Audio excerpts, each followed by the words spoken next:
personality. They all would have a personality. It's about not being able to identify the behaviors that are keeping your company where it is, and then account for it. Like the difference. It's a really interesting thing.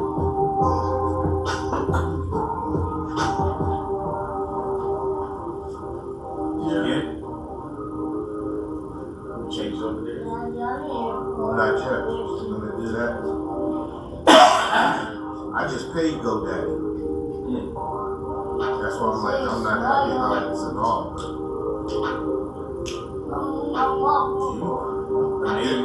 They're all default is Microsoft. GoDaddy's default is Microsoft. What's that? What's Microsoft's email? Outlook. Come on, man. Yeah, you're right. You're bad. I can't stand out. And that just ruined my whole. I forgot who it is. Try dealing with like the same word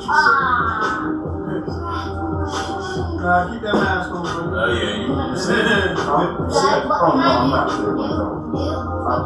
I'm fine. What's Whoa, put the mask back on.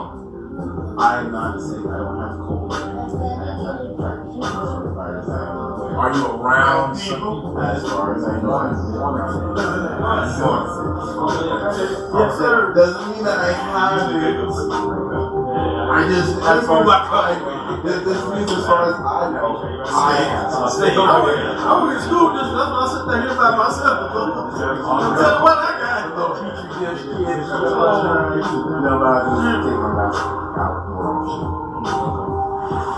What happened, man? What you were curious about the Raleigh situation? Did you go? Or Oh no, Raleigh? No, they never got the tech we got.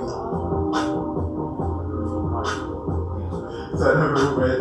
I do have my convention to Raleigh last year. You are just about I haven't secured it yet, but I've actually heard. Good morning, I actually heard that they'll give me a notice within 30 days after my application is actually closed. Go back and that's where I'll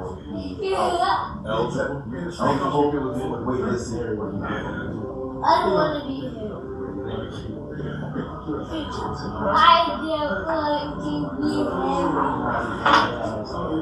Stop, work it up.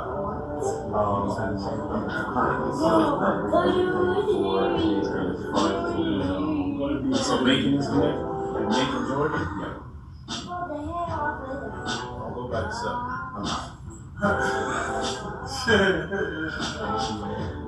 I ain't mean it to sound like that, but everybody knows exactly what I meant. Don't want to make it by yourself. Well, there's the That's South Georgia, right? Yeah. The funny thing Do is, not go by yourself.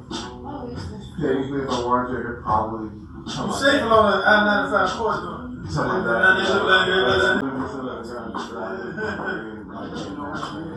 What's that? Y'all see Lovecraft? There's a scene in Lovecraft Country where they got stopped off. Yeah, by the way. Female character, she sees something. She comes home and running out the front. Yeah, right now.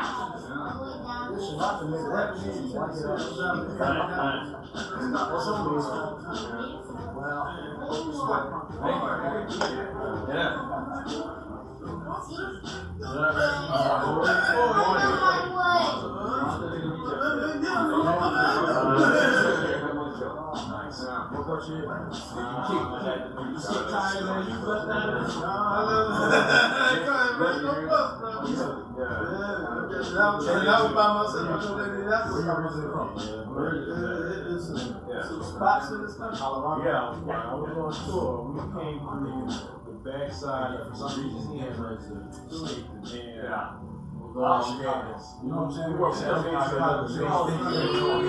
pull it up. Yeah. I get you. So man, from New York, he went up. So Can we just stop right here? And I was like, to Arizona. yeah. Whatever you know. Got out, Just under went to the door, yeah, back in huge Confederate flags, 2004. U-turn, back to Columbia. How far? So it was close to that. So it was, I mean, it was our 21st and 22nd. Come on there. That sounds like the beginning of a horror movie. And then we get so it's cold. Then we just got around, turn around, come on, game was on. And then I went there very back for those. Missouri, I went there for a while, moved back home, and then There's a reason why they call it Long Shit Woods. and it was brand new when I started. There's a reason why they call it Long Shit Woods.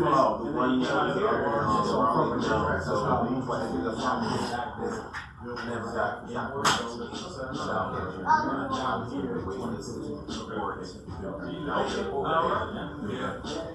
that's a track. This ain't all people all over.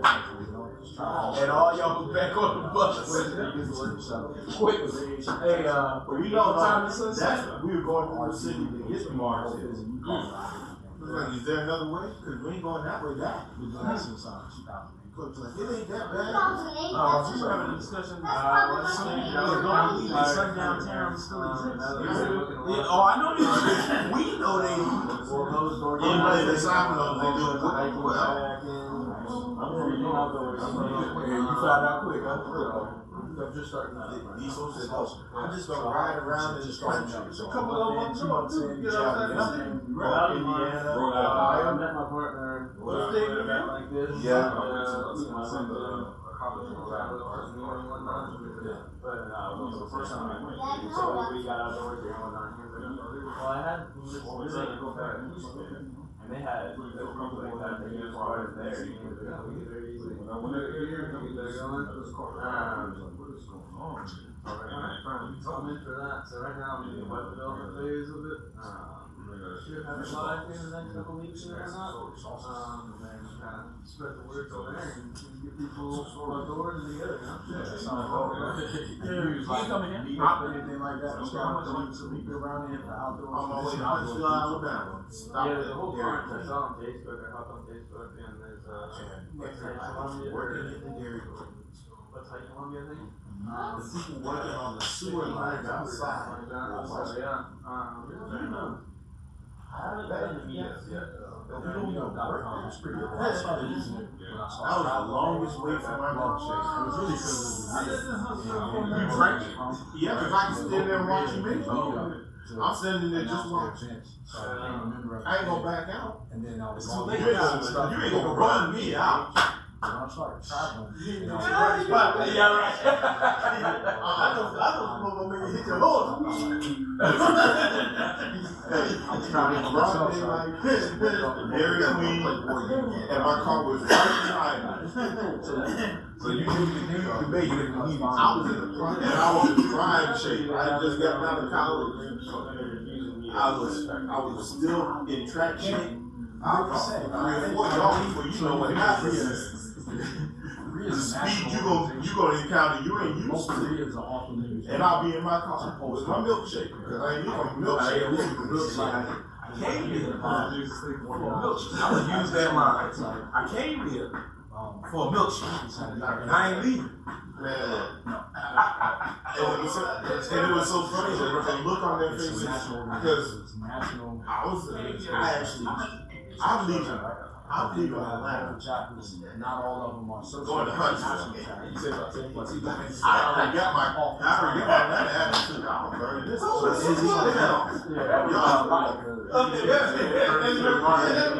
don't know. This will be a whole different situation. My parents are about that was it. Yeah, some think this is going to be it. No, I see violence every time. I've become a better person now. Cause all that stuff was like, it's like, she was friends. I was like, I'm having a barbecue, chocolate milkshake. I have like Ice all cream. events and whatnot. Hey, they're one man. They right there and watch the neighbor. How did you stop? I'm like, I don't know. You ain't paying me or something. I can't what you got my milkshake, got in the car, put my seatbelt on, and drove the speed limit the entire time. Tended to the whole time. That would be more like When I saw it, I left the city limits. But yeah. Al, you want to give him a few minutes? Make sure because it was bad weather and all that. Is anybody at the door? Anybody downstairs? Oh, is there somebody? Yes. Okay. Yeah, Lord, I got the next time I got out and I was throwing my Dairy Queen's cup away. Brother looked at me and said, "You stopped at Dairy Queen?" Brave man. I said, "Yes, I did." Do you know? I said, "Yeah." I know now. On the way back, I will not be stopped. I'm gassing up. You see, if I know, like that's all of Mississippi for me. I leave Dallas, go through Louisiana, get to the Mississippi-Louisiana border, pull over, fill up. They bought me a car that I know can make it across Mississippi in one tank. Never left 20. I'm not playing with you. I'm not stopping in Mississippi. If they were gonna pull me over, they're gonna chase me in Alabama. Got to Alabama, my car was like on less than a quarter of a tank. I was like, good girl. Fill her up in Alabama. Every time I go, I don't stop in Mississippi. You travel through there often? I used to. Mississippi. I've been to Port Gibson, stayed around in that area twice for like a month or something when I was traveling. So Port Gibson, to Vicksburg, Natchez, Yeah. and Madison. I've been in North there. See, you can fade too. So Port Gibson is probably 15 minutes from fade. We did, because a lot of people from Mississippi go to Dallas, move from Mississippi to Dallas, and we did 2 funerals in Mississippi. And the people, the family of the people they were burying would leave Dallas on a bus with a whole bunch of church folks, go to the funeral, get back on the bus and leave. And I'm like, if folks from here won't stay here, I'm out. That's all I need to know. You got big old family, and they see family members, they're like, no, you don't stay. And you like, oh, well, then I'm gonna miss so and so. I'm not spending the night. If they ain't staying out, they know something I don't know. Nashville is one of the most interesting towns I've experienced.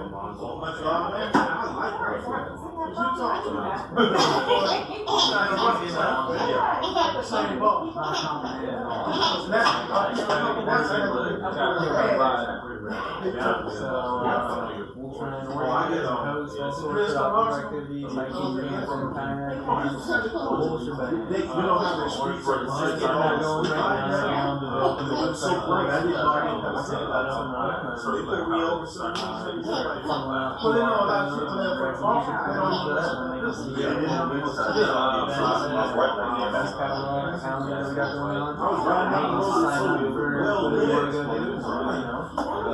we get groups together to go out and go kayaking, and then once we know like how many people we got, we can partner with outfitters and whatnot. So 86, 87. exactly how much we need. So we already got it, I'll bring it to us. So yeah. I used to take,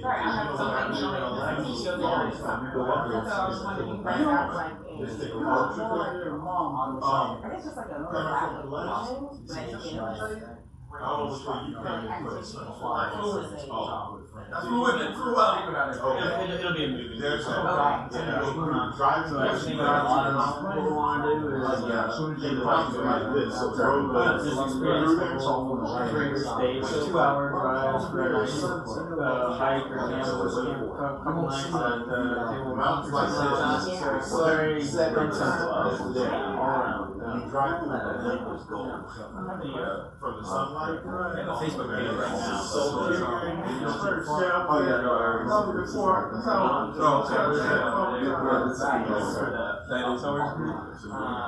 We got the Facebook up and running right now. the one A little intro for it, but pretty soon I should have that website.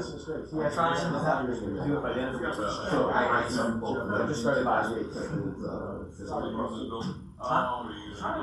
I'm using Visual Studio Code, and I just posted all that to Hostinger, and then I purchased a domain as well. So Hostinger has it online right now, but a lot of what I did on the back end is didn't really flow through. So I need to figure out all the tweaks and whatnot that I gotta make. A lot of it is just HTML, Java, and CSS. Are you familiar? Yeah, I'm gonna. Oh, okay. This is my first experience with it. So, but I use Microsoft Copilot for this. That's been the whole help of why I'm even able to just start doing this. So that's been pretty helpful so far. I used to try. I was saying what it was taking forever. Yeah. Oh, you were doing that? No, I tried. Okay. And I'm on a network, so I'm more of a network. pretty much. Okay. What do you Yeah, I just don't it is. Well, It's it's a little frustrating. Yeah, It's a little frustrating here. I understand it was that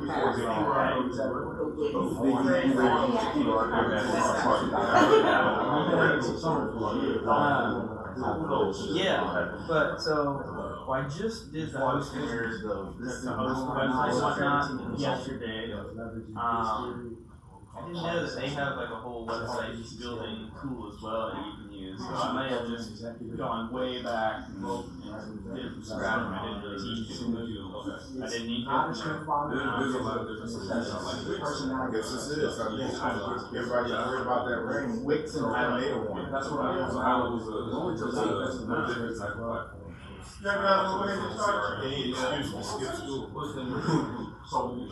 All right, hello, amazing people. Today is 1 million cups, March 5th, 2025. Scan the QR code to let people know that we are here and we are using the space. Let them know we alive. I'm here. There you go. I'll let them know. Quick, just sign in with the email. That's all it is.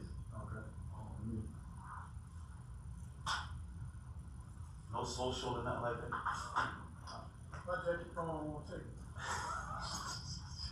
It's gonna be last week. Live. His phone be like, What's that? What's that you say? The mission of 1 million cups, as always, is to lower the barrier of access to education, resource, and connection for all types of new and seasoned, inspiring entrepreneurs. Usually, we have a full room, but as you can see with the rain, and you didn't get too much of that. Our key pillars, of course, is authentic connections, networking, radically and intentionally inclusive, run by the community. These are our sponsors. If you guys like to sponsor us, this is my company here. Pray for that.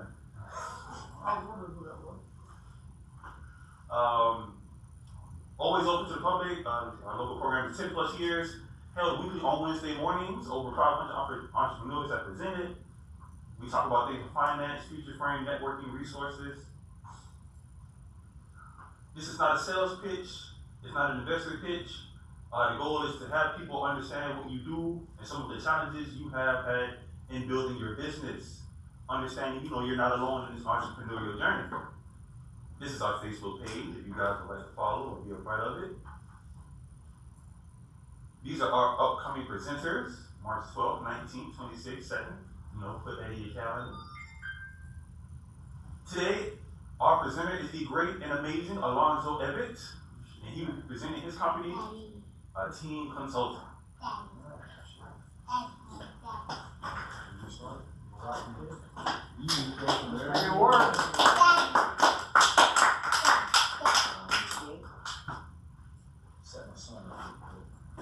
Well, good morning, everybody. I'll just go from right here. Is that fine for everybody? Yeah. It feels better here. Everybody knows. I don't get your video though. Okay. I go too far. Everybody sitting back there. I'm gonna be back there. Yeah. I'm not cool. No, the other one, yeah, that's it, yeah. Should I stand right here? Oh, now you're blocking the screen. Bob. Bob, just give me the ball. Yeah, go ahead. You know what, Bob? Good right here. Fire you. Cool. What's up? Great day, great morning. I'm glad everybody could come out because this weather is ridiculous right now. And with the tornado warnings and whatnot. They did end at 8, so we should be good. Okay. Understood. Louder? Yes, sir. Better. All right, cool. So thank y'all for having me. It's a pleasure to be here. I'm Alonzo Avents. And this is the name of the company, 18 Consulting, and the tagline is Heed Wise Counsel. And some of my contact information will be on one of the last slides too. That's what's on the first one. So, yep. So a little bit about me, so you're not listening to a stranger. I'm born and raised Portsmouth, Virginia. Does anybody know what Portsmouth, Virginia is? You do? A few people? Cool. That's where I'm from, born and raised. And moved here to Columbia about 10 years ago now. So it's been a little while. Since I've been in Columbia, I've been traveling the entire time. So I haven't really had time to really learn the city, meet the people, that kind of thing. So for the last year and a half or so, I've been here in Columbia. So it's been a blessing because to actually learn more about where I'm living, it's been a pleasure. But my entrepreneurial journey started out of frustration. I guess I'll get there in a minute, but this is a few things that I'm involved in. As you can see, it's quite a bit, right? As from business ownership to investing in real estate, which is how I met Bob when I first moved here. I published a book recently, which is a book for the ministry. And also I'm a pastor, which I'm doing an internship right now, and I'm excited about that because my original intentions was I'm gonna just start a church, right? And everybody in this room is an entrepreneur, so we have a different kind of drive or go about us that traditionally people don't necessarily have. So when I received what I believe the vision, I was like, all right, it's time to go. I'm gonna just mash the gas and do it. And I was like, you know what? Let me reach out to some people who've done this to find out what's the best way to go about it. Because I don't want to just have a church. I wanted to not just be there, but I wanted to be successful and effective. So I reached out to a pastor that I respect that's in Virginia, and he was like, go on staff somewhere else. And I did not want to hear that. I didn't want to hear it. And just out of curiosity, has anybody looked out to, whether it be a mentor, a colleague, somebody, and says, look, what is your opinion on this? And they told you something you just did not want to hear or did not want to do? That's the space I was in when he was like, go on staff at someone else's church so you can learn all the back end stuff. And I didn't want to hear it, but I was like, I'll do it. If that's what it's going to take, and if that's what he's telling me, then I'll do it. But I got blessed and started an internship with a church that's up in Charlotte. So weekly I'm up there learning from and learning about the different ministries and all that good time stuff. So yeah, we'll get back to that part because that's all about what the tagline of the company is, which is heeding wise counsel. Yeah, so my entrepreneurial journey began in frustration. I was working 12-hour days, 7 days a week for about a year and a half at Newport News Shipyard. Long story short, I was beat. I was in my early 20s, so I thought I could do it all. And not only was I doing that, I was still finding time to go out and party and all this other stuff, right? Yeah, something was driving me. But I was on the couch one afternoon, and I was pissed, just to be real, because student loan Sally Mae at the time on the phone. I couldn't pay her. I was broke, right? But I was like, man, I'm working all these hours, but I'm broke. Like, my account is in the negative. Like, it just didn't make sense to me. And I was like, something's got to be different. And an infomercial came on, and at the time it was an event. I don't know what you want to call it, but it was called Riches, right? And I was like, I got to do something different. So I just went to this event. Ended up getting the book Richest Man in Babylon. Has anybody ever read that book before? A few people. So I got that book from that event, and I paid $500 for a weekend course. And I told you I ain't had the money, right? I used a credit card to buy the course and spent about a weekend with these individuals talking about different ways to build wealth. And and I couldn't afford the coaching. It was anywhere from $12,000 to about $30,000 coaching packages that this company was selling. I couldn't do it, couldn't get the credit to do it. So I just asked, like, how can I get started? And the young lady that was there pointed me towards the RIA, the local RIA, which was Peninsula Real Estate Investment Association. I linked up with them and started investing in real estate. And then from there, network marketing. Yep. So while I bought my first property, had some income coming in, got rid of my living expenses because of the property I bought. A duplex was the first one I bought, and then I thought I was rich. You know, I had like another $1,000 coming in a month. I was like, man, that's more than a raise at the job, you know. So we started going on a lot more trips, going to DC, spending the money, going to Florida, all this other stuff. Yeah, I was in our early 20s. Started network marketing, started meeting a lot of people, and that began the personal development piece for me. Because has anybody ever done network marketing before? Yeah. So I don't know how successful you guys were in your respective companies, but for me, I didn't get a lot. I hit like the third pin level. It would be like a national director, right? We didn't make a lot of money doing it, but we had a lot of fun and met a lot of people and got introduced to personal development, which still feeds us today. So I'm thankful for that part of the journey. It was all part of the journey, right? So continued with real estate investing, and when we moved here to Columbia in 2015, and I was doing work intermittently. So my work went from full-time to I would spend somewhere between 1 and 3 months on the road, and then I'll be home for a month or two. Then I'll go back out, do the same thing, come back home. I was trying to figure out what I would do with my time in between. And in that time, not only did I receive my calling, so praise God for that, but I also was like, you know what? Let's get back into the entrepreneurial space, because that's what I always intended to do. So I started bought a janitorial franchise. So the local one that I purchased was JanPro, and that was back in 2017, I think. Ran that, owned it, operated it as well for about 3 years while I was traveling, which, you know, was a challenge. But my wife there held me down, as well as the individuals we had, you know, hired to work the different contracts. It just didn't pan out how I intended it to. And that was another lesson that I learned in that piece was who you partner with, who you do business with, the people around you will make or break you at the end of the day. And it's a key piece to learn in business because, man, not everybody has the right spirit or the right heart about them. So being really intentional about who you connect with and who you do business with, for me, has been pivotal in my journey, right? So, which leads up to 18 Consulting, which happened, honestly, I believe, out of being spirit-led. So I went to an event. Anybody know who Eric Thomas is? E.T., hip-hop preacher. So I listened to E.T., not just the sermons, but also his events and that kind of thing. Went to one in Chicago because I had invested in a property up there. And they had an event at the same time. And I was like, oh, it's a perfect business right now. Right? I can go to Chicago, check on my property, and I get to go to an ET event. It's the perfect setup. So I went, and after that event, we got invited to a mastermind, which we did that. And in that mastermind, they invited us to be certified in what they call the flight assessment or extreme execution coaching. So I got certified in that, not knowing what it was. And funny thing is, I was asked, hey, what brought you here? And I was like, I'm on a journey to self-mastery. Like I gotta learn how to master this, right? To be the most effective that I know I can be. And I was like, 10 years from now, maybe I'll know why I'm actually here. And some years later, 18 Consulting develops from that certification and the things I was learning about this theory. Yeah, so that's what we're here to speak about today. So what we do in 18 Consulting is we utilize the flight assessment, which is based in this theory. Anybody heard of this theory before?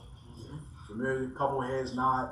So if you don't know about this theory, if you've never heard of it before, why you need to hear about it and why you need to know what it is it's all about human behavior. The guy that developed it was obsessed with how we behave as humans and the types of results we get because of how we behave, right? So what I found through my research and study is a Harvard Business Review that was done in 2015 And when I read it, the business review was about why businesses don't scale, why we don't grow. And when I read them, every single one was tied directly to our personality style and how we show up. It was a really interesting thing. So it was basically because of people's resistance to change their own behavior, their business looks just like they do, and it hinders the business growth. Does that make sense? So when you can use a third-party tool to say, oh, this is the piece that I need to work on, or that I need to account for, then you can make the adjustments that you need in business to ultimately get the results you want. Long story short. So that's what the flight assessment or business or this theory is based on, how it helps, or what we use in that space to help businesses grow. So we do leadership development and all that stuff. Somebody skip the slide. Back. Appreciate it. I just want to make sure I hit a small and medium business scaling and growth, talent acquisition and role identity. So when hiring people, or if you need to find a partner, whatever the case is, you can supplement or use the assessment to find the right person to fit what you want them to do. Does that make sense? Yep. So that way you're not hiring a fish to climb a tree and then wondering why they're doing a horrible job. You know what I mean? It's like, you just, that's the wrong person, right? So that's what we utilize it for. And then one-on-one coaching, and then also helping businesses develop that team synergy, that camaraderie that they need in the workplace. So we can understand the value that we bring to the workplace and one another, and the respective values and strengths that we have, and how we can help one another, right? That's how we usually grow team synergy. Now we can, yeah. So here's my ask. I want to know, how can my wife helped me develop this question, so thank you again. You know what I'm saying? So how can I position myself to attract business owners who want to grow their business? That's the first one, the question I want to ask. And then the other one is, may I serve someone here in order to fine-tune processes and get constructive feedback? Yeah. And then connections. All about connections, right? So I'm open to hear them answers. Well, I should say, does anybody have any questions about what I shared first, and then going into this piece? No? Silence? I have a question. Yeah, How long have you been doing this? For 18 Consulting? Yes. It's about 2.5 years now. Going to my ask, how can I position myself to attract business owners who want to grow their business? I think one of the things that would be helpful is trying to find things that in your business that are transferable to that business owner. So if they're in a specific industry, how can your DIS assessment or your different aspects that make your training make it scalable? What is the direct? What's in it for me, essentially? You're trying to find the what's in it for me for every business and presenting that to the business owner. I think that will be what will make that business owner gravitate towards what you're trying to do. And with that answer, are you saying basically specifically for that space, to say like we can help in a general sense with hiring. Say, okay, it's general, but like, what does that look like? What does that look like in whatever that genre may be, whether it's the technology side, restaurants, whatever that looks like? The more specific information you can give to that person to kind of take the guesswork and the work off of them, I think that to make it a lot cleaner for them to be able to go, okay, this person can come in, kind of be an expert in this field and help give me some more guidance along those lines. So the best way I know to do that is basically one-on-one conversations. Because you can't cater a general conversation, you know what I mean? Sure. And that's the marketing piece. So for this, it's like, how do I even get to those people to have those conversations? Like now, an environment like this definitely helps, but that would be more like. So the number one thing I would tell you is that to position yourself, one, it takes marketing. We coach, we talked about this. Yeah. The marketing aspect is the key. And then positioning yourself in a way that says, I help you solve whatever this problem is, whatever XYZ problems are. That's how you position to his question of what's in it for me.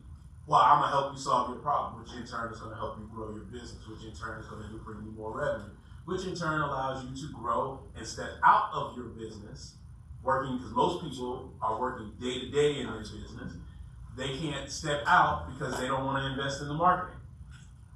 And in turn, they are wondering, why am I constantly the one that has to do, I can't find the right people, I can't find the right things. It's because they want to put what do they say, the cart before the horse, right? And so the horse that drives any business is marketing. Although we treat it like it's the redheaded stepchild. I shouldn't say that. Yeah. We You said redheaded stepchild. Don't finish the phrase. We treat it like it's the redheaded stepchild as an afterthought.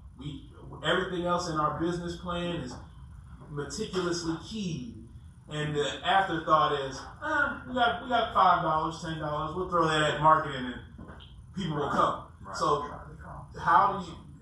The best way for you to attract the business owners you want is to understand, one, what problems you are capable of solving, whether that's onboarding, whether that is culture, whatever it may be, right? Yeah.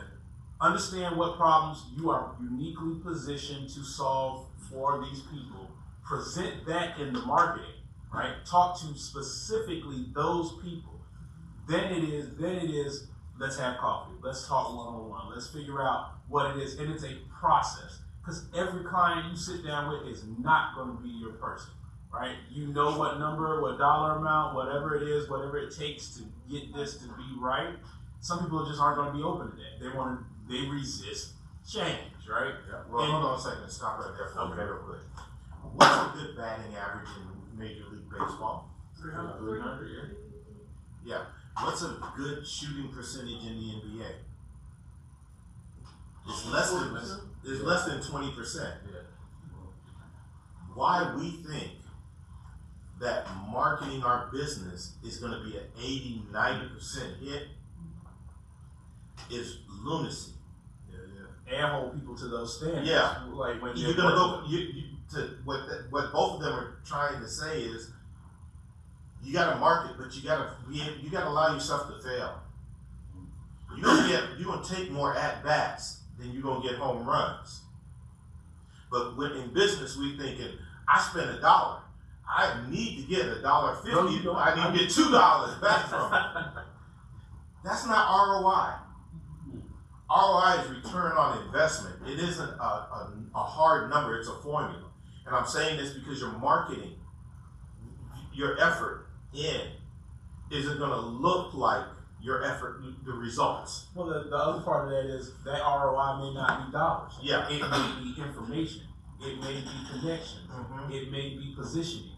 All of those things are an actual return on investment Yeah. that people don't want to quantify, right? Or Yeah. qualify, right? We're looking for numbers, right? We're looking for dollars and that tangible return on investment. But the qualitative state of return on investment is, how do people feel about your brand? Can I just say this? Y'all read too much. Y'all read too much, you take too many classes, and what happens is you stop being human. And you start being businesses and consultants and entrepreneurs. So everyone's a sell. I work in advertising, and our trouble is now people have become desensitized to advertising.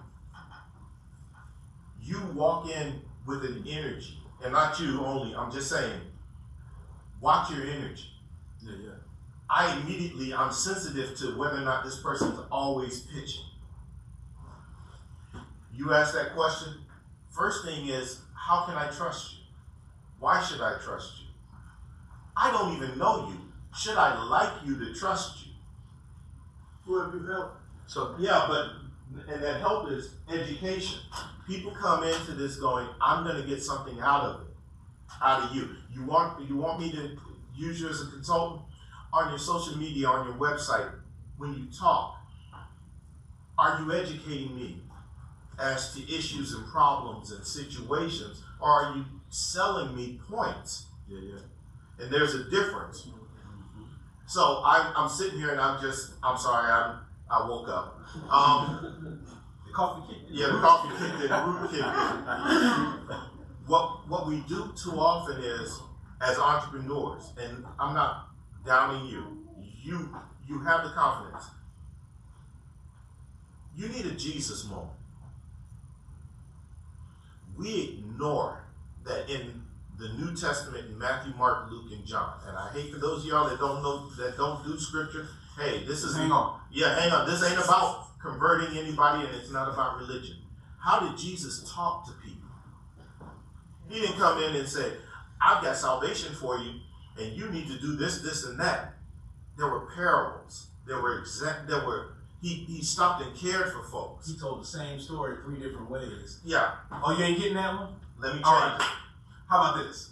If the Son of God couldn't tell the parable of the lost one way and get the audience, how dare us as business owners think I can walk in and just tell you one way of how trial and error.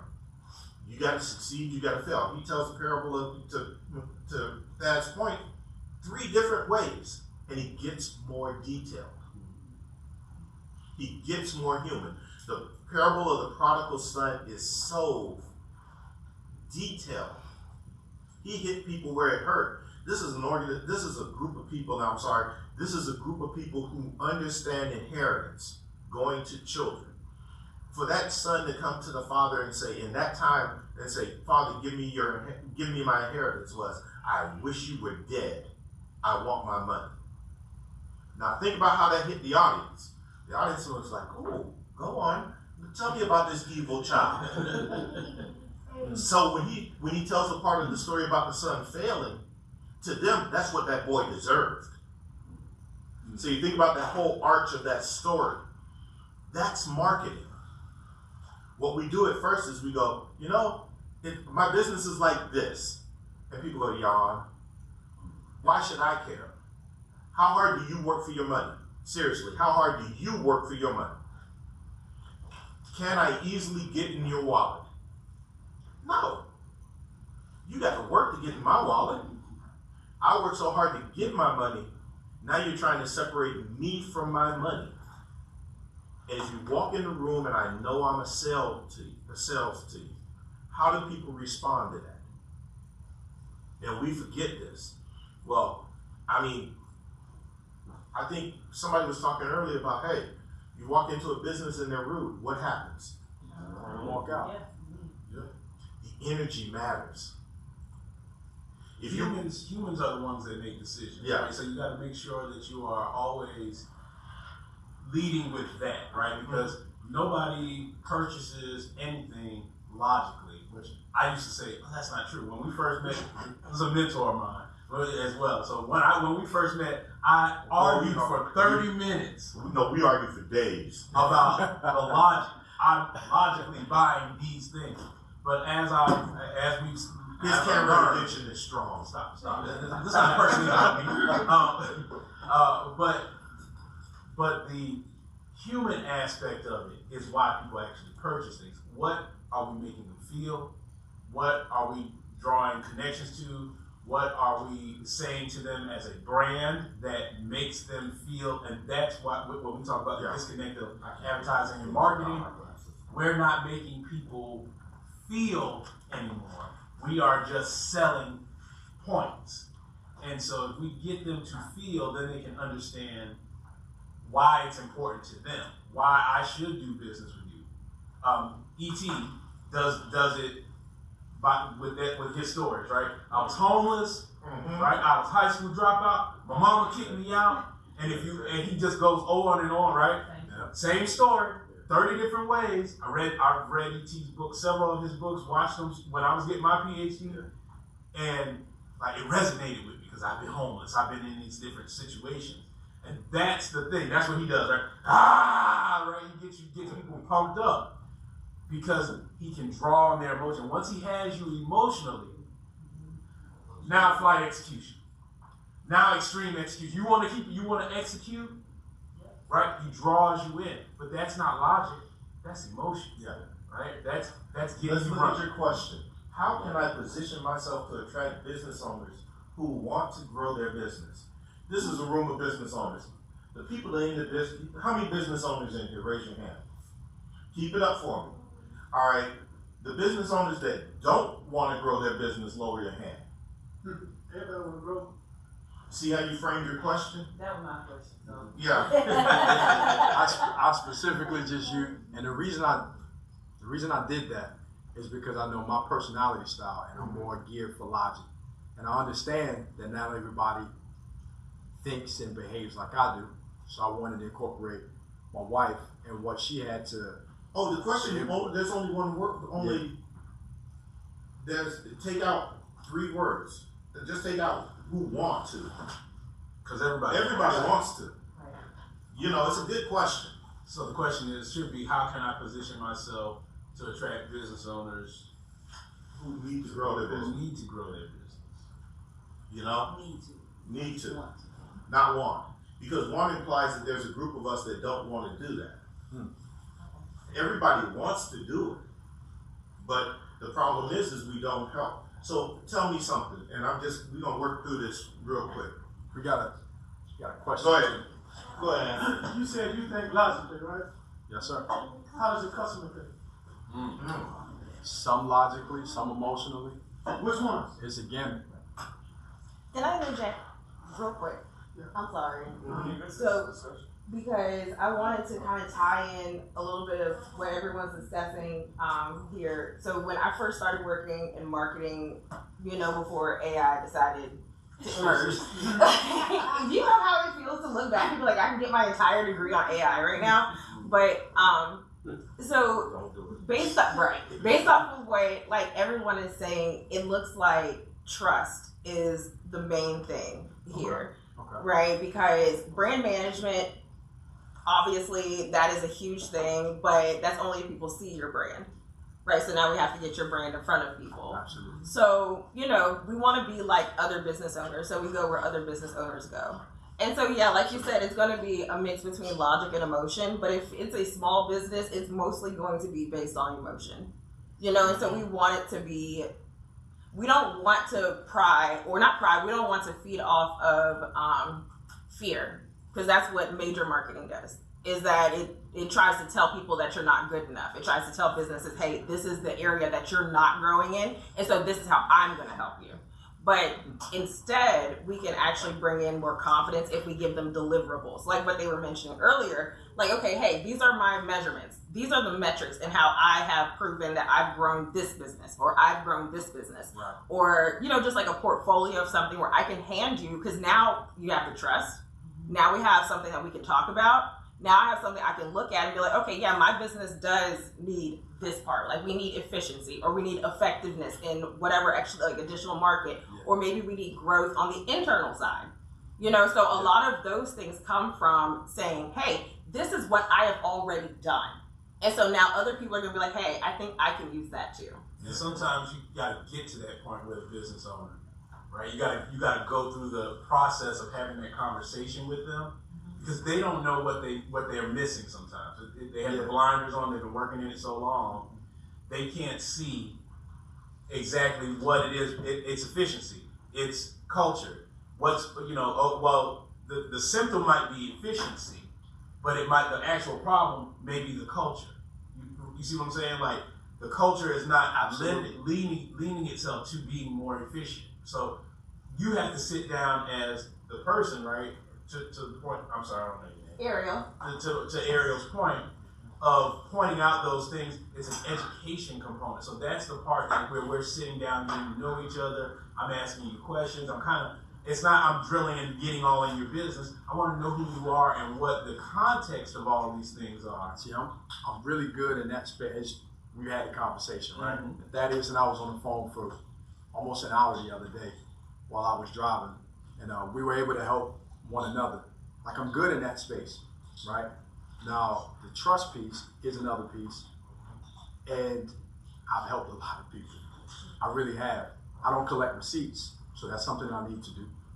What's something the kids say? If it's not on Instagram, it ain't happened. If it ain't snapped out, it ain't happened. Yeah, and there's nothing wrong with that. For sure. You was about to go somewhere, and I'm curious. So I felt like you was finna drill me, and I'm here for it. So Yeah. Oh, you unleashed the beat. I'm Yes. gonna I felt it finna come. So I Okay, was like, let's I'm going back to Anthony real quick. You said, I believe you said, I need Bob to roll back the tape. Yeah, right. He's showing. You opened up by saying, I was frustrated, is how you started your journey, right? Absolutely. How logical is frustration? It's not. It's an emotion. Guess who's not logical? I didn't. Hold on. I see your point, but I'm gonna say this though. What I did afterwards is what counts. Is the logic. No, what counts is What started the journey? what started the journey. A feeling did. Absolutely. Mm-hmm. Yep. So, That's relatable. I'm gonna let you go ahead. He had his hand. I'll come back. So I agree with a lot of different things that have been put forth. I think what I was specifically talking about, I'll give you an example. So one thing that got me kind of hooked on the Strength Finder side was there was a specific statistic that was tied to attrition. So as a business owner, if I'm leading a group of employees and I want to make sure that my staff sticks around, so I went to their website and here are some of the things that are tied. So from a business performance standpoint, that they found that their Cliff strengths have helped 19% higher sales, 72% lower turnover, 29% higher profit. When it goes to like workplace satisfaction, I think it was something like you're 3 times more likely to have, some things that are just specific and tangible. Maybe I didn't phrase it right initially, but if I'm hearing these things, I'm like, how does what you do connect to what I'm trying to facilitate within my workplace environment? And I think you have it. It's just that language is so important in terms of getting me to be able to be like, oh, that's the person I want to be. You know what I mean? Yeah. So I'm gonna push back on what you're saying a little bit because what you're talking is business talk, right? Someone who has started a business, gone to business school, and they're speaking those numbers. But most people that are starting small businesses did not go to business school. They're passionate about one thing. Somebody said, you're really good at this. You should start a business doing this. And they jump in. So you have to be able to take that advanced knowledge and make it, to your point, make it relatable. I think y'all saying the same thing. We are saying the same thing, but I'm saying it about this point. The point is about the language. The language that you use, it should not be, which is something I should be the last person saying this because he tells me all the time, you're making it too complicated. You have to make sure, and we have the same flight assessment for the most part. We have some of the same characteristics. Making it as less complicated and easy to understand, not using the big words, right? All times, but using words that strike the people that you are sitting with, right? In their place. Meeting them where they are is key. So you have to know this information, but you have to make it relatable. Right. And that goes back to the emotion aspect that we talked about earlier, right? So you need to know both parts, but when you present it out, you have to present it in a human way, right? That makes it relatable and not necessarily Why should I care? logic, right? You gotta make them understand why. He started this whole conversation pretty much on that premise. So As a business owner, and you're approaching me, why should I care? you want me to answer that question? Yeah. Because you care about your mission and your business and you care about your growth. But I would have to drum up that conversation, right? So it would be, hey, how are you? What is your business, if you don't mind me asking? Oh, I own an ad agency. Ad agency? Yeah. Awesome. Do you run it by yourself or do you have a team? I've got a team, but I run it by myself. I mean, I can. Now, here's the difference. You're already doing probing questions that come out of Dale Carnegie and Tom Hopkins and a few others, how I raise myself from failure to success. I'm insulated. So instantly I go to battle mode. You see? Those questions may be the right questions to ask me, but when you do it directly, This is the Derek you get. You see, because the walls come up. Instantly, I don't want to be answering those questions. I know who I am and I know how I run my business. Do I need you? I don't know. You know why? Because you hadn't said anything to me. And this isn't, let me dial it real quick. This is not the forum for you to say these things. This is not the place for you to pitch me. This is 1 million cups. It's 6 minutes on your entrepreneurial journey. So I'm not saying that, but if you had said those things to me outside of here, you get what car salespeople get, what everything else. I'm trained to sell. I sell 24/7. So you want to disarm them by asking what his favorite comic book is. So find out what he likes first. You see what I'm saying? Yeah. So see, you want to know, 1 million cups sets you up for this conversation. What we ask of you is what you should be asking. Tell me about your entrepreneurial journey. Yep. Tell me about why did I open an ad agency? See, you went straight for That is a good question. Well, I was trying to answer your question, not necessarily pitch or drive. No, but that's I'm the saying question I wanted to do. Yeah, but in the answer, you tell me who you are. You see what I'm saying? Yeah. See, that's the conversation. You want to answer that question, how can I position myself to attract more business owners who need to grow their business? Give me, first of all, most businesses fail under 5 years. I tell people all the time, I hate seeing small businesses fail. Yeah. The importance of a small business is that they support the community more than the big ones do. There are more small and medium-sized businesses, but we do not focus on getting them to grow and be healthy and be better. I need you guys to be strong. Now, I just said all of that, and now guess what? I can consult all day long off of that. I got the room. I've won the room. And I'm telling you I won the room. You see what I mean? Yeah. That's your answer to the question is, if I come into you on social media, how are you telling me that business is important? Small and medium-sized businesses are important. That your business, that my business matters. That you see a value in me beyond what I'm doing wrong, what I'm doing right. See me. Or beyond the money that you can possibly make from me. Yeah. Because once someone feels like you're trying to dig in their pockets, they get instantly turned off. Mm-hmm. You know what I mean? Like if every question you ask is about qualifying and quantifying me into a box so that I know how much I can charge you, I know what service I can offer you, then I feel violated. I feel like my business. What's funny about that is, yes, I have to account for that, but those aren't my intentions. Like I genuinely with how I am, I don't like small talk. Oh no, I like to talk about things that really matter. So I'll go right in and talk about religion. I'll go right in and talk about politics. Like that's not a barrier for me at all. I'm an open person, right? So that's a challenge for me because assumptions like if I'm asking a question, it's not like I don't even have intentions behind that. So the perception is another story. So I have to be mindful of other people's perception of how I'm coming off. So the intentionality of what Absolutely. you ask, you have to give. I'm the same way, but I have to. This man makes me all the time.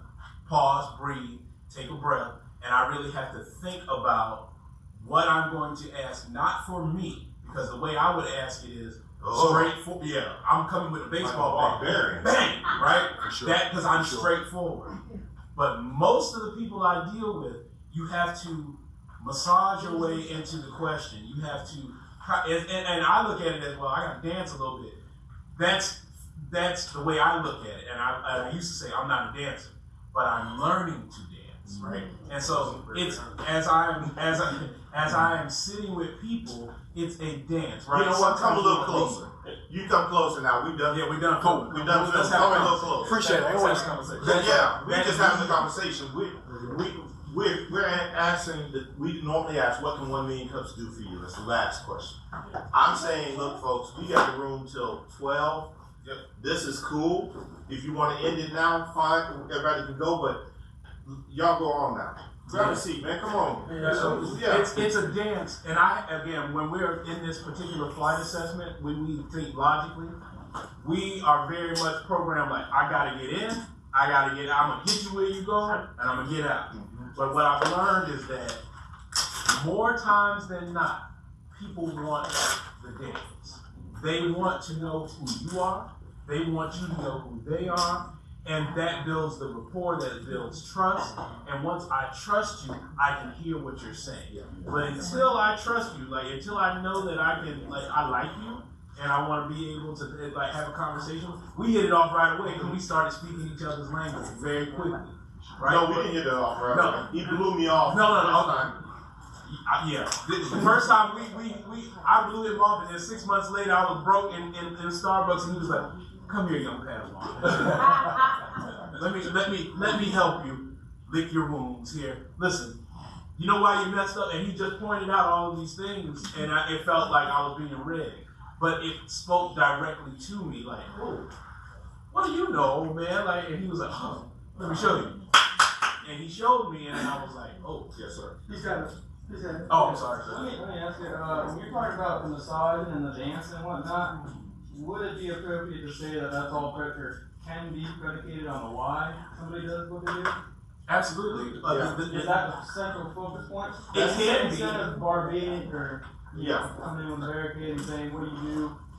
Absolutely. I'm a filmmaker. So every conversation I have, I frame around storytelling. And so as we start to have a conversation, I lead with, I'm a storyteller. I look and I tell a story. I talk about the things that have impacted me.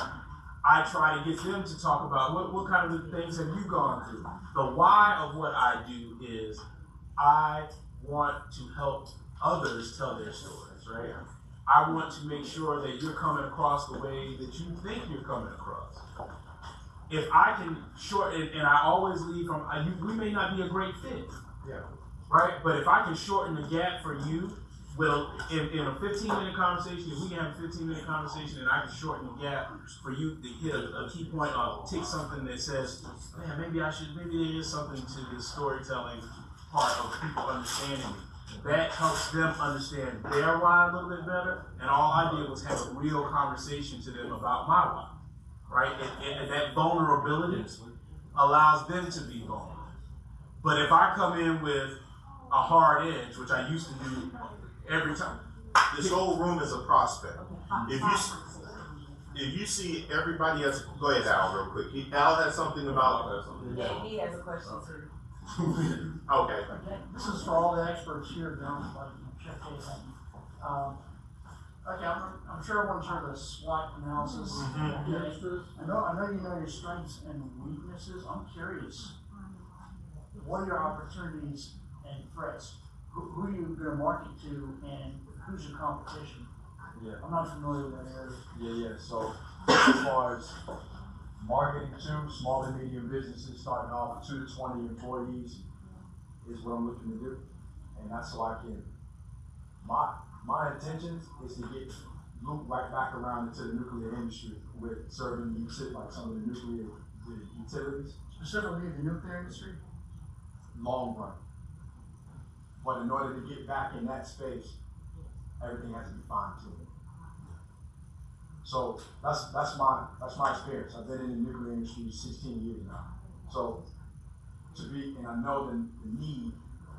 Yeah, I know the need for what I delivered, for what I've learned over the years now.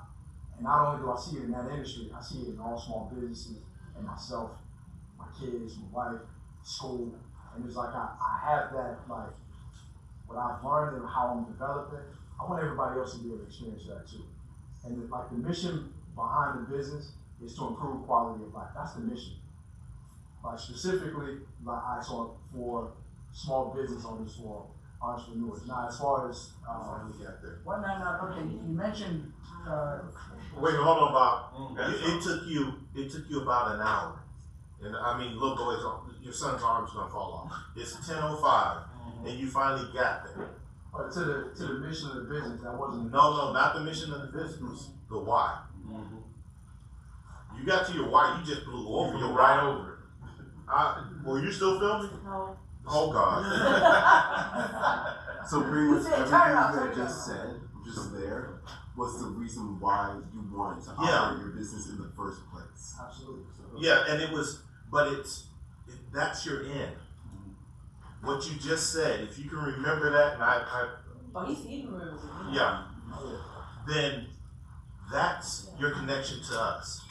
Right. That was the when we talked about the presentation. Remember I talked about who you are, your why, yeah. and then what you're doing.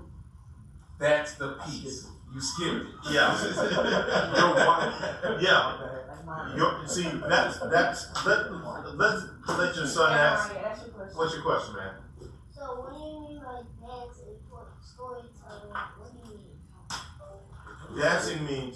Dancing means not real dancing, but people like to go from point A to point B. If you ask me, how do I improve business? I say, do this, this, and that. People don't hear it. If what they want to hear is what's the story about how do you improve business? You ever read good? Does anybody ever read? I know your dad does. You read. Have you covered any of the parables of Jesus? He's about the book that you're reading, the Christian. The one, The Building Project. his favorite parable is the Good Samaritan. Okay. That's his favorite one. What is the Good Samaritan? Think about the Good Samaritan. You remember when the guy was on the road and the people walked by him? You remember that? No, not Pilgrim's Progress. The one the poem book. You remember every night he would say, let's read the Samaritan. Okay, just listen. So the Samaritan is a story that tells you about how to be a good person. And instead of saying, be a good person, what does he do? He tells you a story about a man who gets beat up on the road and people ignore him and leave him, and then this person who comes and helps him. You see, that's the dance. The dance is all those details around it. He didn't just say, be a good person. Do you like cereal? What's your favorite cereal?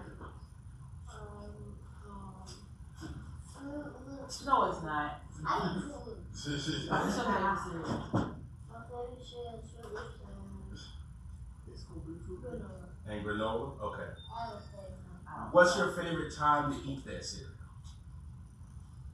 morning. In the morning? What are you doing when you eat the cereal?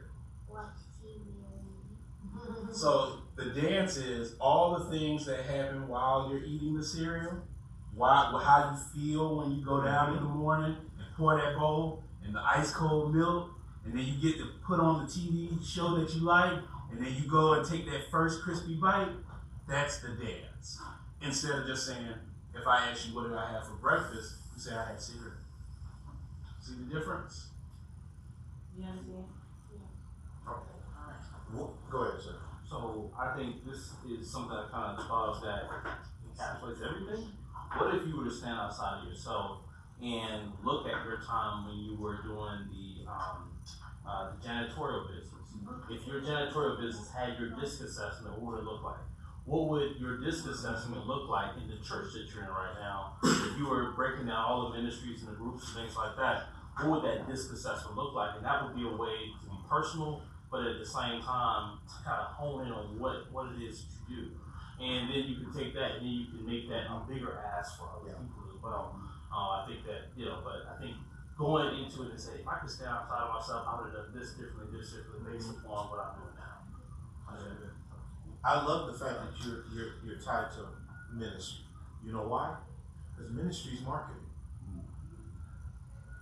What we forget is, and I'm sorry, I grew up in the church, but I can't separate, so I never separate myself.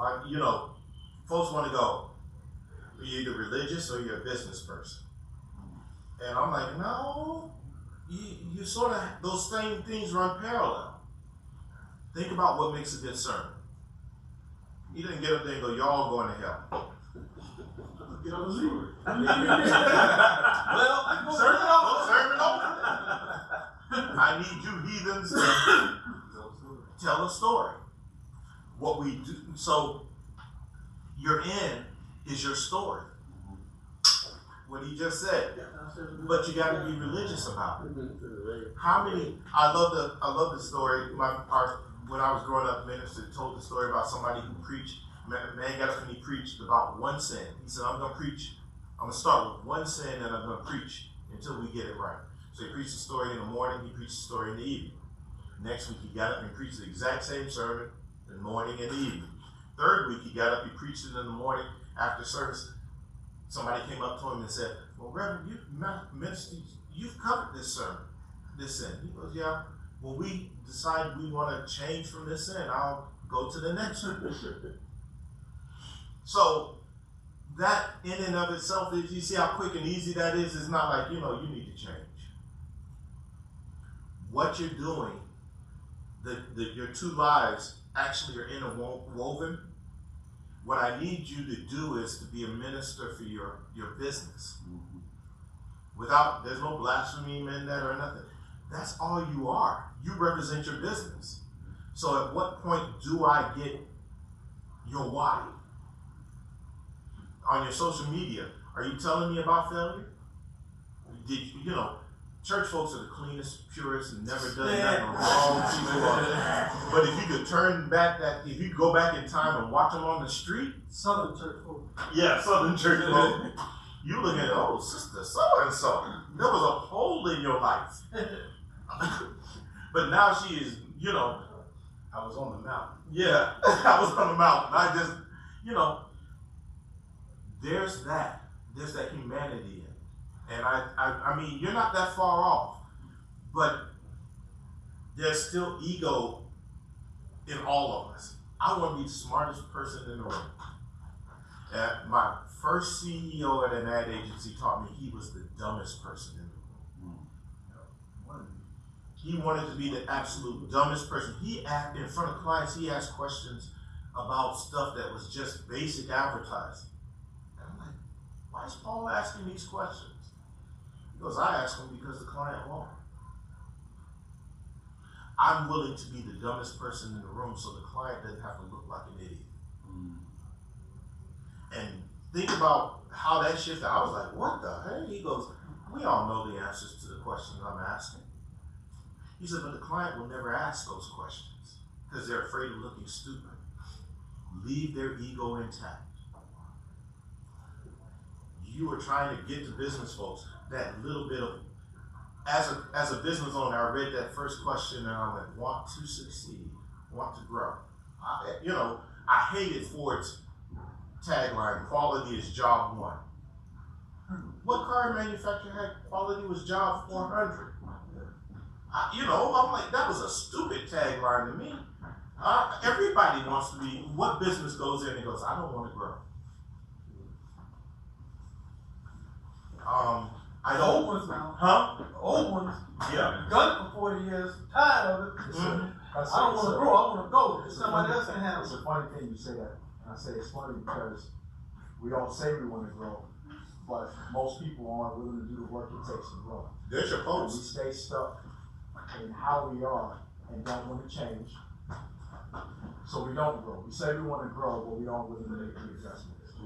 Yeah. Listen, That's part of what we help people do. yeah. Right? So Look at the room loves that. That sounds good. The thing. That's why I came from you. Yeah. That was audition. That's not a sales thing. That was us.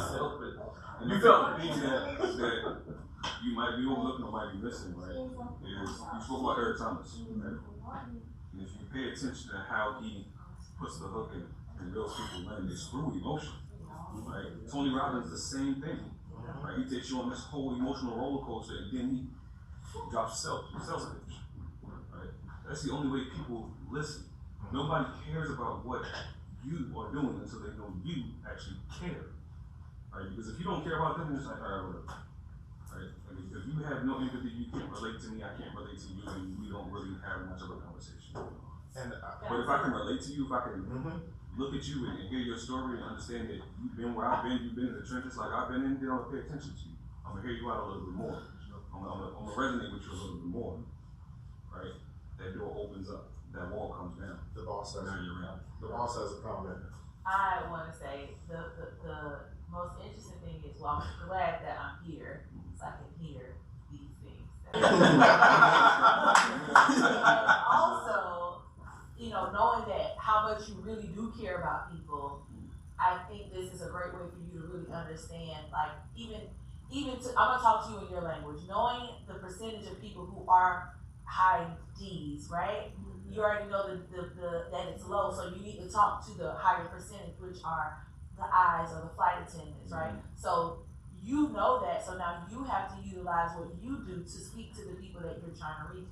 And the way you can do that is by being a pastor, like shepherding, because that's what you do, and you do it naturally. And when you're in business, like you're like, right now it's like RP mode, but I need to be in pastor mode. So now you're communicating through stories, through parables, like how you teach our children, because you care a lot.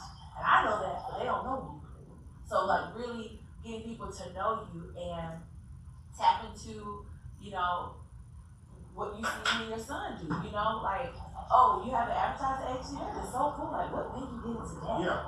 Like, being more interested than interesting, so, and I'm only saying that because I know you, but I really want you to tap into the more, being more curious, like what our therapist says, like be more curious, right? And being more curious, you're asking more questions about the person versus what they do. Because people aren't what they do. Thank you. Well, so I just want to say that. I got a question for you. Why you even asked us? We can go home now. Yeah, honestly, as someone who's married for 12, 13 years, I can just listen to you. They see a different side that we kind of block out. You breaking code. Yeah. You breaking code. Man, go sit. I'm not breaking code. I'm just same in 13 years. So when you were delivering like your core pitch on the why right there, you had mentioned how you want to cater to, like, tangibly cater to 2 to 20 employees, people, to fine tune and rework things so that ultimately, long goal, you can go towards the nuclear section. I don't know if I heard that right or wrong. Yeah. Why do you feel like you need to spend time 2 to 20 and work on? Why not go directly right into your core competency? Because that's where you have 16 years of experience. I did. That was my initial, because I was working as a contractor on the road, the utility, the plant I was working at. There's a lot of processes in place when it comes to specifically the nuclear industry, like the nuclear power plant. And so for me to feel like I can actually get into it, that's what I believe the root is. And it could be something else, but at least right now, this is what I believe the root to be. For me to feel like I can actually deliver the product to that company in a way that I know without a shadow of a doubt in my mind, there's no reason for you to not have me in here. And why I know you need me is I need to make sure I have the processes in place. Because what we do on a day-to-day basis, everything is proceduralized to a T. And when I mean everything, I mean everything. It's like, pick up this pen, click the pen. Right? Like it's that detail. And why I don't believe I need to, I want to make sure I'm clear. Because as an entrepreneur, your journey is messy, right? Like your business growth is messy. That's it. That's just the reality of it. I want to ensure that I can present 18 Consulting in a way that will be more widely accepted in the nuclear industry, basically get my foot in the door. And I try to go directly into, because that's my style, to go right after the thing. Just like in ministry, I was like, I'm going to just start a church. Then Tony Clark was like, nah, you're going to fail. Like, don't do it that way.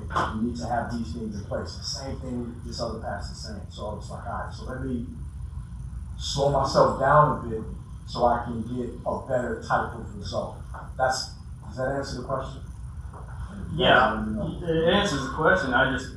I mean, I have Go zero ahead, say it. experience, so I don't know what I'm talking about. No. But I would just think that that's kind of beating around. No, I'm trying to figure out what you. Go ahead, say what you're thinking. I'm thinking that's kind of beating around the bush, and you already have the technical, tangible experience. And you already know what you're going to talk about. And if I'm going to hire you, and if I'm going to use your services and your knowledge, then that's all I want to hear about. I don't want to hear about fluff or anything, especially if I'm, like you said, in a very, orderly, processized type of industry like nuclear.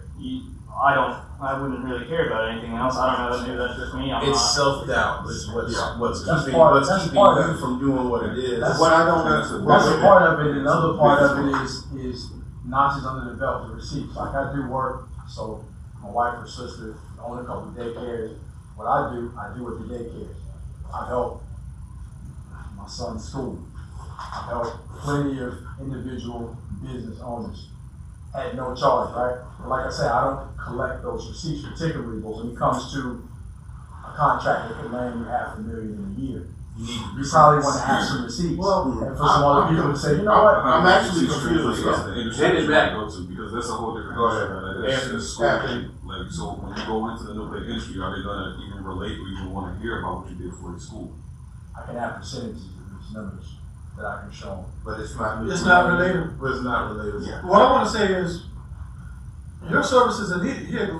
We got a nuclear power plant that failed right up the road, right? Yeah. Two reactors. I mean, but it was one plant, but both reactors failed. The CEOs walked off with the money. Yeah. $4 billion. Yeah. When did that happen? About a few years ago. This is a couple We of. still paying for the Everybody, you get an electric bill in the city? Yeah, I was wondering why you got to go so high. Yeah, That's that's just why. me. No, they stole the money. I'm saying it's just me in the house. Yeah. Yeah. So just me too. There's no reason why my two bedroom. Okay. Yeah, it's because that nuclear power plant failed. Okay, makes sense now. Okay. Up in Jenkinsville. I think to your Wait. oh, I'm sorry. I was gonna say real quick, based on that, I think you got two target audiences that you know back and forth. You know the ministry world, you know that nonprofit world, and you know the electrical world, where you can take all of your distance assessment and say, this is where that will work, this is where that will work, this is where that will work, in a way that is more than just general. You see what I'm saying? You have a highly skilled knowledge of both of those worlds. I think those are your target 100 people that are in your direct sphere of influence. Reach out to the person that's a key leader and just tell them what you do. I don't understand, and maybe I missed it. What nuclear experience do you have that's only applicable to nuclear? What is the experience? I'm trying to figure out what you're going to do for them. Yes. I don't know. I think he said the process is so detailed that he could relate and apply that somewhere outside of that's what he's trying to come across, because you're not going to in a nuclear power plant. Some of that knowledge is privileged, I suppose, based on patents and whatnot. I don't think that's what he does. So what he does is about change agency, right? Leadership, thought leadership, culture, human behavior, right? So that the technical aspects of what you're talking about have no bearing other than the fact that it's the mindset of someone that is in a highly technical field. But what you're doing, right, is they're going to want you because you're expanding that beyond what they're actually doing, right? It's a thought outside of how we can develop culture within the organization to make sure that we're leading in the right direction, right? Yes, thank you. But I'm sorry. Go ahead, Mr. Blunt. No, but to your point, when you get somebody way out in right field, they don't have any idea or knowledge of what you're doing. They want you to relate what you're trying to get across to them. So I don't have any knowledge about what you're doing, but I need you to put what you're doing and describe it in detail in such a way that I will understand how you're trying to get it across. So, in the layman terms, in other words, you know exactly what you're doing, but I'm out here in left field. I don't know anything about what you're. How are you going to relate? Like, I think that's what he's trying to say in a roundabout way. Yeah. I said it directly. I don't know what you. Okay, I run a nuclear power plant. What am I hiring you to do? increase engagement in your workforce, to minimize human performance errors, that type of stuff. I can run a list down. So it's all those things are directly tied to human behavior. And it's a See, he went, oh, okay. Yeah. I wasn't the only one not getting there. That's a civilian hobby mode. We can see the intelligence, right? Yeah. But for the layman who has no idea, Correct. or like a 10-second elevator pitch, dumb it down, make it really. Wait, based on how you described it, just think about it this way. Pretty much, think of human resources, but without it being human resources. That's kind of what you're doing. What's the, if I run, since you know nuclear power, you know nuclear, and I'm going to trust that you know nuclear, because I don't know nuclear. What's the one thing? I didn't even know that he didn't know. What's the one thing as a nuclear power, what's one of the things, because you said it's highly procedural and policy. So I need to click buttons and everything. Everything's got to be in order. Yeah, so what am I missing? Human error. That's the biggest. That's Complacency. Complacency, human error. Those are the biggest things for failure in that procedure. And I get that. So what he's talking about doing though is like the training aspect of how to keep that in line without being a baseball bat. Like, you need to do this right now. Without doing that, he's trying to create a program that leans on the actual human behavior so that people want to follow the program and they behaviorally need to follow the program. So breathe lightnings on this people. Basically allow, so what we're able to do is help people see and recognize the different human behaviors, how they show up, not just at work, at home, and in different interactions, using an analogy, a parable called the flight assessment, basically showing you how these roles show up on a plane when you go to an airport, and then relating that to human behavior. This is this style, this is this style, this is this style. This is why this person does this. It's because they see things this way. That's their job and emotion, and then helping them to recognize, oh, if it wasn't for necessarily the ground crew, yeah, the pilot could take off, but we might not have gas in the plane to get to where we're going. So that way you can understand that while you might not prefer somebody to be really detailed in their communication, the way they show up has value in that space, and recognizing that help that person to make an adjustment to account for that. Long story short is what it looks like is me being pissed because my coworker is taking too long. But recognizes she's taking long because that's her style. That's that process. And not only that, is she's going to catch some stuff that I'm not. So that since I now know that, the adjustment that I make is while I'm waiting for it, I take a deep breath. I just wait. So let me ask, but with the consulting that you do, I'm assuming that you're speaking with your management, upper management on that level. Are you engaging with the everyday employees as well? So it comes in as basically an as found. So that's the first step. Okay. Is because oftentimes there's a disconnect between leadership of an organization and the people that work for them. So it's about talking to the decision maker first. Hey, what's your challenges? Where are you going to? What are your goals? Who are you? What's your organization? Your mission? What are you guys working to do? Get clear on that. And then talking to the rest of the organization. What are you here for? What are some of the challenges you're experiencing? And as found, right? Getting the feel for putting a pulse on the thing. Like, hey, what's up? What's going on? And then once I got to get a feel for that, and it's like, okay, so these are the gaps that we need to fill in. And this is how we're going to fill it. It's basically customized to each organization because each person with a different personality style and mission, all that stuff, it's going to be a little different, right? So, and then having tools to put in place in order to bridge that gap. Does that answer your question? And I can answer it because he's helped me in my business. So I have a CRM company, I have a software company, but we have 2 brick and mortar childcare facilities here, and he's been helping me with my leadership. So the management that I have, in doing a DISC assessment, he's assessed the personality styles, and then what I found was there are gaps in, like the Harvard study he talked about, your business basically is your personality. And because of my personality, I lack the structure piece in the CI part, if you know, the business part. So like I am not more of the structured, I'm more of the fields. I'm a flight attendant. I am not, yes, I am not an air traffic control. Yeah, let me serve peanuts and have a party. You know? So that, I'm just being honest. Like I care about the people. Right. And so in doing so now like in hiring more leadership, because I'm missing that because my staff kind of reflects myself. You're a pilot.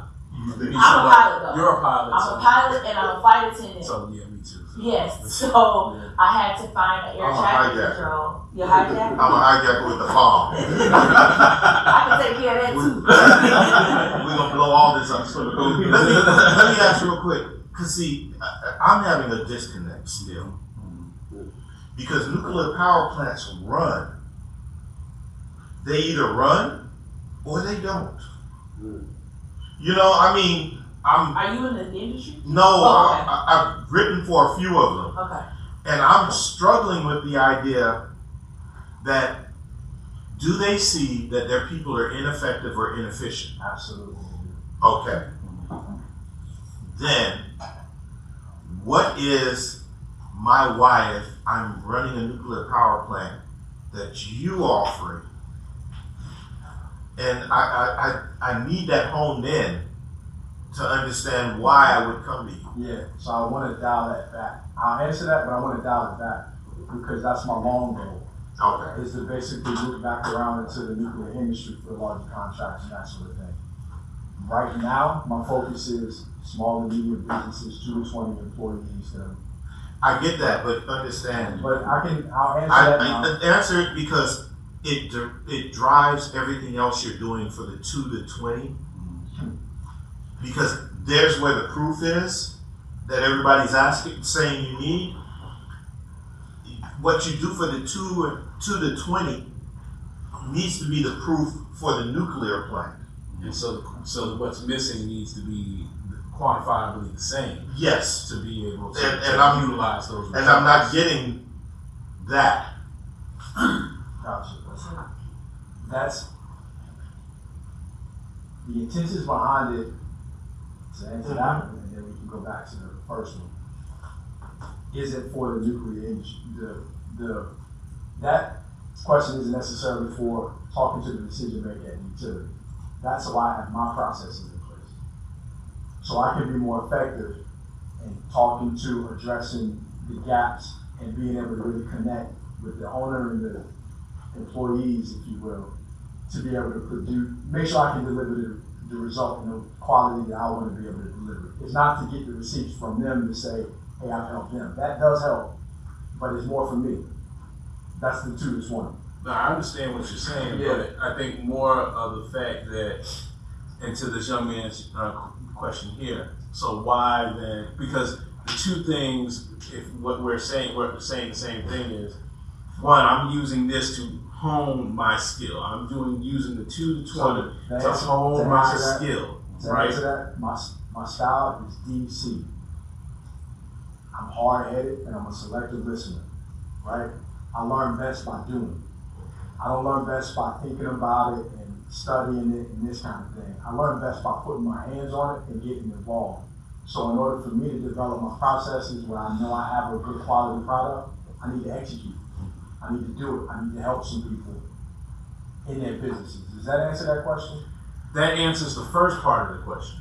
The second part of the question is, even if you're going to spend this time doing this to hone your processes, there should be a thought in your mind that says, even though I'm doing these things now, and I need to find the thing that is in this, the one thing outside of me honing my skills that is relatable, that I can transfer to the nuclear, because then that becomes the repetition, and that becomes it's already there. I'm gonna go ahead, man. So my question is there any way to organize teams around the disc assessment? so that you can get the desired goal, the desired outcome, but using all the ways that you identify different personality types to get them to point A to point B to point C. And you can say, oh, this team was able to move this needle this way, this needle this way, this needle this way. So when you go to the plants, you can go, we already have proof of concept, right? The team building. They are. I have a free community called Employed Entrepreneurs. I help them consistently. And then another group would be small and medium business owners. Getting into that spot. Those are two groups. And then I'm already, like you say, helping people, schools and that sort of thing too. I'm just gonna give you a shortcut. Yeah. You're already doing, there aren't two. There really and truly are not two. What you're doing for small business is 2 to 20 small and medium-sized business owners. It's helping them develop better employees, because better employees make less mistakes and do their job better. They're more fulfilled in their position and everything else. Guess what? The same for nuclear. Yeah, but you've separated them. Like they're two separate things, and they're really not.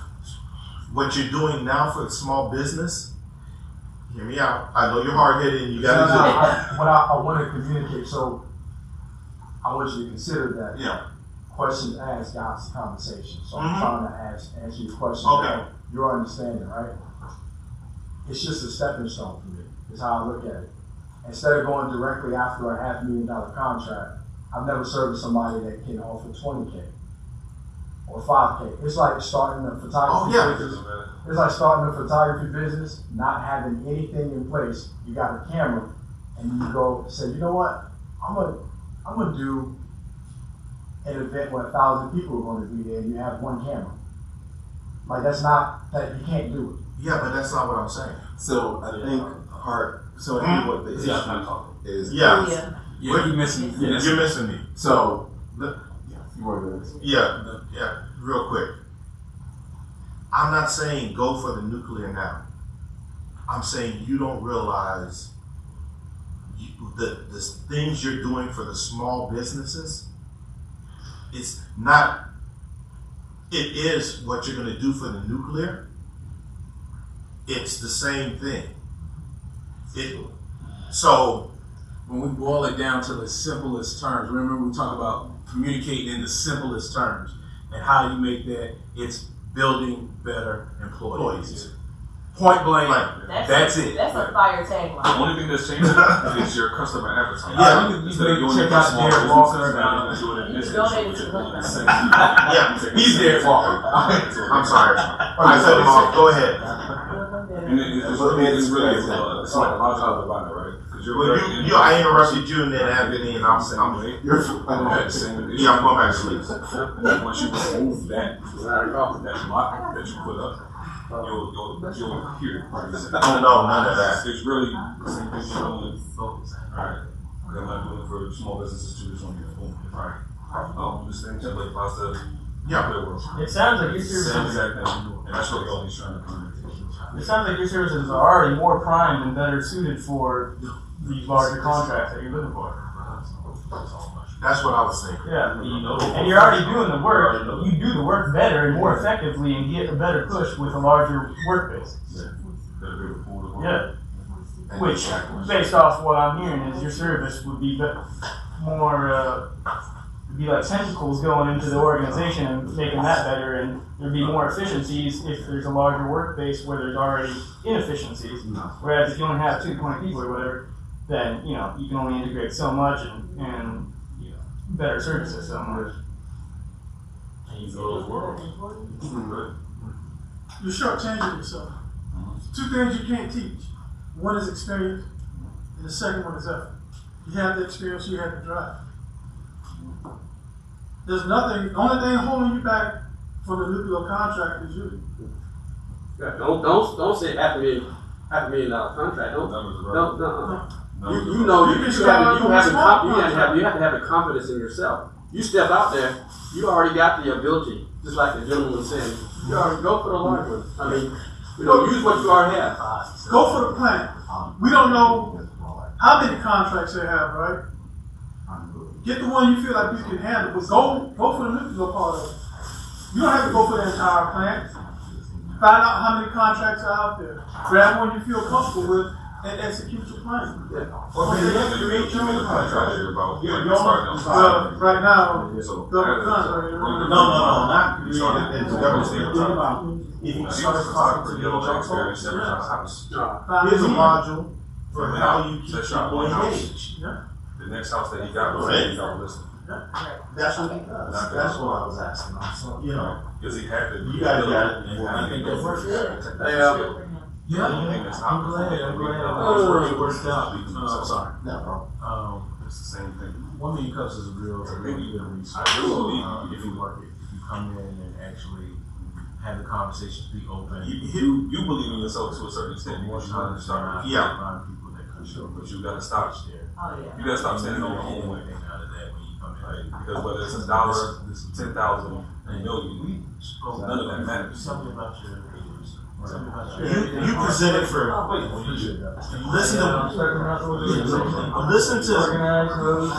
Okay, hold on a second. I need the boss to hear this too. Okay, hold on. I got to be in the paper.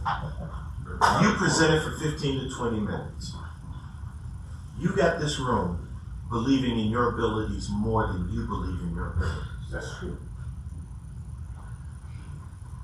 If you don't take anything from this room, take that you got some varied business owners who have been jaded and beaten up, and some of us have been here for doing this for a long time. Right. And in 15 to 20 minutes, we believe you're ready. The person that doesn't believe you are ready is you. You know, there's without a doubt, you're not gonna get every contract you bid for a nuclear power plant. But you are ready. The thing is do you believe? And we are not alike. I mean, dear God, this room is so varied. So think about it. You got a group of strangers who didn't know you a day ago, who are telling you might be short selling yourself. It might be time to step up and go, hey, stop butting. Swing for the damn fence. Yeah, like I said, somebody said, don't worry about that. Yeah. Go ahead. I have a question now. Over your lifetime, and even particularly now, who do you model yourself? Who do you say you model yourself? Who's somebody that you can kind of look and say, okay, this guy is really good. Not that this person necessarily does what you're doing, but who do you model yourself? Like, who's somebody that is Inspiration. Yes. role model? I used to say nobody. I definitely think but I realize there's been countless vintage market. There's been countless people over the years, man. It's not a But you can't single out one person, maybe one or two. Who do you admire? Human being. What human being do you admire? What somebody that has accomplished something that you can say, you know what, I respect. So there, that was easy. Yeah, that was easy to me. Okay. Yeah, that was easy to me. The reason for that is because I believe the community he's built, that building, is the closest to the vision that I had. Okay, it's called Who is that? And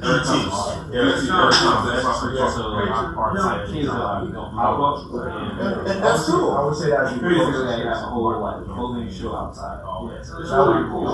And see, you only need to know the person. We don't need to know who he is as far as I know Eric Thomas. I don't know him. It's so crazy. You know. It's something So there's your motivation. I mean, that's the answer to your question. My cousin is part of the Why did you ask that? Because storefront is you are very detailed from the nuclear, your background, but I'm saying step outside that box and look and see somebody else, and that's how it could. Like you said, we're watching strangers and giving you precise information. We see the more than you can use somebody else. But who else outside of your box that you've been noticing and that guided you over the years?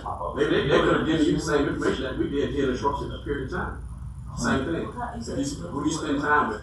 And it's difficult. That's why. Yeah, so that was one of the pieces right there. Is I've been traveling, so now I'm here. So I'm looking to connect with more people who do. Well, I mean, this restoration that would have been in place over a period of time. That's what I'm saying. Yeah. I mean, it takes time to do that. Close, full circle wise. So that's another piece that I'm developing through a growing is typically I don't. You would usually say I'm an introvert. Used to be, because I'm not that anymore, right? So now I'm being more intentional about developing relationships. I am, and specifically, I'm like one of the board of directors for a nonprofit in South Carolina. It's an accountability group. So I connect with those brothers on a regular basis. I've developed relationships with accountability partners, a lot of them are business leaders. Here is a nugget that I got from the Chamber of Commerce. The nuclear power plant that failed, Google is looking at buying it and bringing it online. Yes. So that's going to be. I work in VC Summer. I started working there last April, so I can get off the road and stay home. And so I got that word about 6 months ago. So that's your hand. That's your hand right there. Have you made contact with anybody? You say you work there. VC Summer? Yeah. No, that's hasty renditions of old. So that's your hand right there, bro. Food choices. Ground floor. There, review after review. Opportunities there. 461 Waffle House. All you need now is the reviews execution. from a restaurant standpoint. You know what you're doing, go do it. To one-on-one, Michael. Don't worry. Good thing about failure, and I said this a long time ago, it will give you a definite answer. You mind. It will give you feedback, and don't worry about it. And the failure isn't forever. A no isn't forever. You get a no the first time, guess what? I'll make it real plain. How many, when you asked the very first girl out on a date, was it a yes or a no? Have you ever gotten a no? Yeah, for sure. From a girl? Yeah. Did you quit? On her, yeah. No, did you quit girls? Did you quit girls? Nah. All right. What I do. That no. And look, my ex-wife, now that might explain to you, told me no at first. And over You didn't listen? No, I didn't listen. And you know what though? We're still best friends. But you don't give up because of what we do in business, and so I don't want that no. But guess what? If you get the no, learn from the no. If they tell you no, say, you know what? Can I set up an appointment and find out why?